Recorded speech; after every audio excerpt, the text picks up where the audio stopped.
Cameron Peruzzi sits in his electric car in a grocery store parking lot in Vacaville, California. Several EV charging ports are in front of him, and he's waiting patiently for his car to finish charging. This is the Chevy Bolt 2022. When I bought it, it gave me 245 miles with the full charge. But now I put almost 300,000 miles on it, and it gave me still 215 miles per charge. Cameron puts that many miles on his vehicle because it's his business. He's an Uber driver. He's driven 58,000 people around the Bay Area in his electric car, and he says when you drive an electric vehicle as much as he does, you always have to plan. I know all the chargers in North of California also. I know the location. I know which one are available, which one no. And for example, in Vacaville, the EVgo has 3 locations. EVgo is one of the electric car charging networks. But if you go to the Vallejo has only 2 EVgo chargers, and both of them are out of service since some months ago.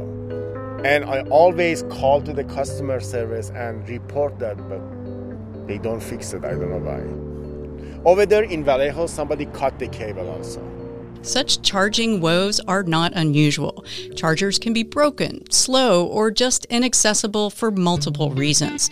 UC Davis researchers say finding reliable public EV charging has become the top concern for electric vehicle owners.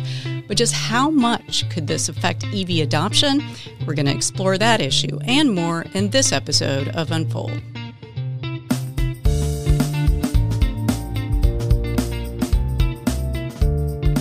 Coming to you from UC Davis, this is Unfold.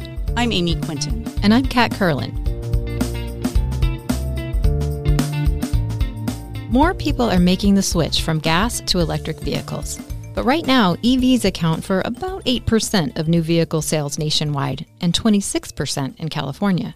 Transportation is our largest source of greenhouse gas emissions in the U.S., so policymakers have offered loads of financial incentives over the years to try to get people out of their gas cars and into electric vehicles. Consumers once complained about the short range of EVs, but not anymore. Yeah, some of the newest EVs on the market can go 500 miles on a single charge. And the number of publicly available charging ports has doubled in the last 4 years.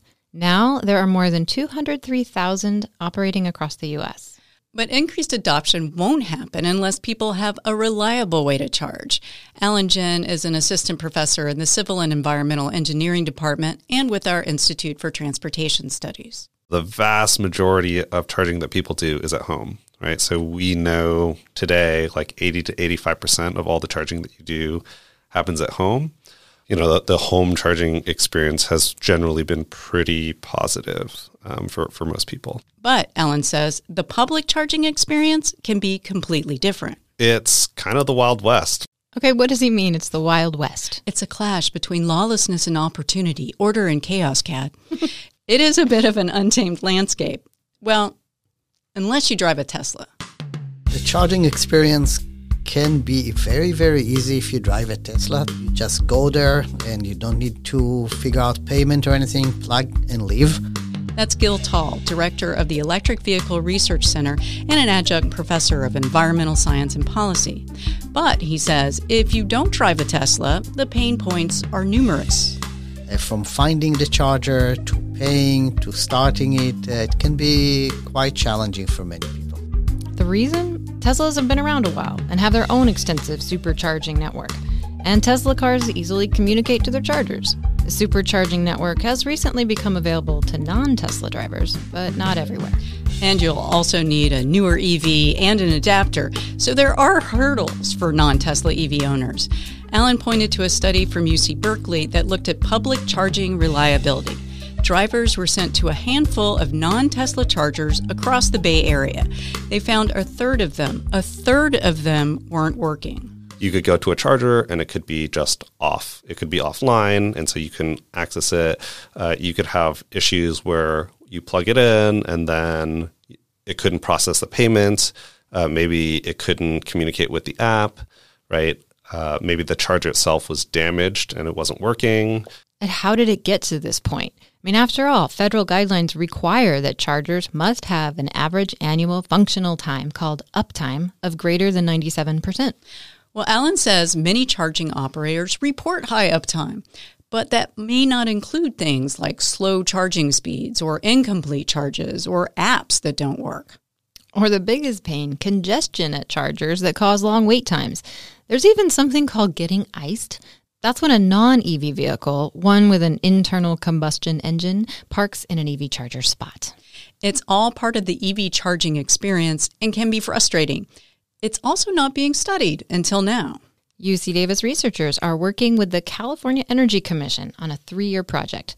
They're sending students all across the state to test thousands of EV chargers. And I got to tag along with them.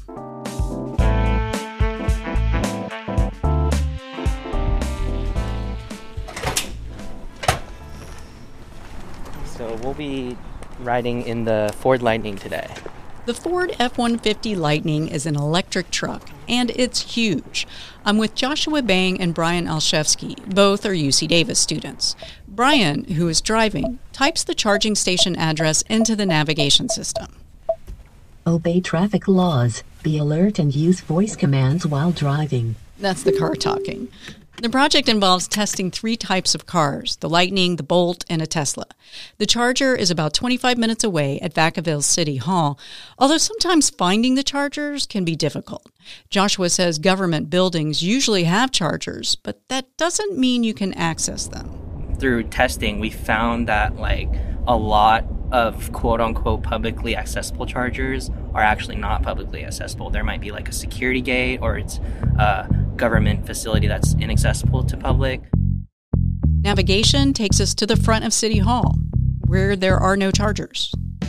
Okay, so now we're looking for the charger? Yeah, so it seems like it's not in this parking lot. Evaluating how well navigation works is part of the research. We eventually find a row of them in the back of City Hall. But yeah. Oh, look, they have chargers. Oh, there are the chargers. Try to pull into that one over there. It's not exactly as smooth as pulling into a gas station and knowing the location of the gas pumps. And the first charging space we pull into won't work. This is a weird one, actually. I have never seen this. Yeah, so this will not work with the Lightning. We're going to have to repark over here. At each location, the team tests 2 different chargers. Here, they are testing a level 2 charger, which is an older one and charges at a slower rate. The charging plug is right here. So you just open it, and then you can plug it straight in. Start a 4-minute timer. 4 minutes, counting down. I think during the first 4 minutes is when you can really tell if the charger is working or not. This one worked fine, and it was free. They say they never know what they're going to run into on these research trips. Depending on the route, Brian says it can be a very smooth experience. Other times, not so much. But sometimes it's a charger that's a level 2 charger that's only there because sometimes people need it in an emergency, and they don't always work. They're really slow, and those are probably the worst ones that we get, the ones that just aren't maintained out in the middle of nowhere. Researchers say one student found herself out in the middle of nowhere, and the only charger was infested with spiders. Sometimes chargers are in places with no security cameras or lighting. Joshua says he once found a U.S. Postal Service box installed in the concrete pavement, blocking the front of the charger. I couldn't believe someone actually did this. I tried to plug it in to the car, and the cord wouldn't reach. So I had to park diagonal. Our next stop, an EVgo fast charger in a grocery store parking lot. One of the 3 chargers is available. Joshua begins to initialize the charger, which you can do with the EVgo app, usually.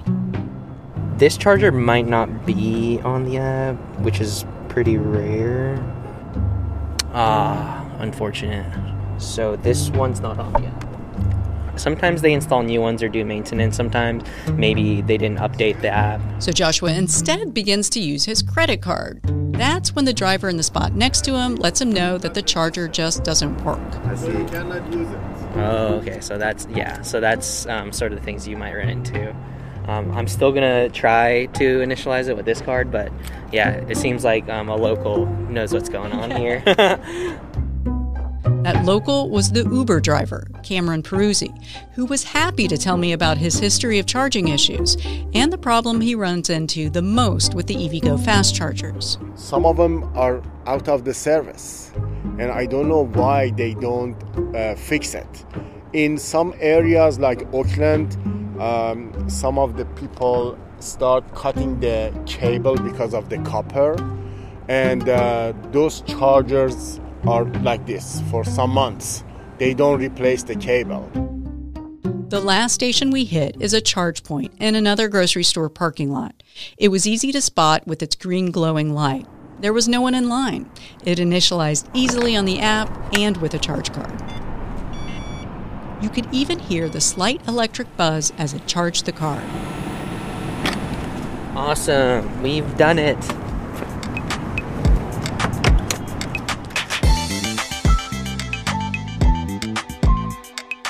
Amy, it sounded like it wasn't a perfectly smooth experience checking out different EV stations. What is the research finding so far? I mean, is this typical? Well, so far, Alan Jin says that just about 70% of charge attempts have succeeded. This is preliminary data. And who's responsible for fixing this problem and improving the system? I asked Gil Tall that. It's a very, very complicated story. In many cases, the charger is installed by one company on the land of a second company when the utility bills is paid by a third, and the fourth one is the one that do the maintenance. And the fifth one oversees the app that's not working? Right. But Gil says one of the biggest hurdles in making the charge experience better is that there's really no business incentive. Problem is that with electric transportation, with chargers, we are selling a very cheap commodity. It's really, really hard to make money on selling electricity. And because of that, many of these places are not profitable now and will not be profitable for a long time or maybe forever. And therefore, the motivation to keep them running is not strong enough. If it's not profitable, why are there so many people waiting in line for chargers? I mean, it seems like demand is there. Yeah, and demand is there in some areas, like busy cities, but not in rural areas where chargers are needed. So what's the solution? Well, Gil says policies that encourage bundling one profitable location maybe with a less profitable one. Researchers say lots of areas need improvements, stricter uptime requirements, better oversight of charger maintenance, and better collaboration between car makers, charging point operators, and software providers. That sounds like it will take some time to implement. Isn't there a risk that without reliable public charging, people just won't adopt EVs? Well, remember what Alan Jin said at the beginning of this episode, that most charging is done at home. And EV drivers are happy with that? Like it's just a bump in the road, so to speak? Well, I mean, think about it. You could think about public EV charging experience like air travel. I mean, all of us have probably had a flight delay or a plane that just never takes off, leaving you stranded at an airport. That happened to me last year. It doesn't necessarily stop us from flying.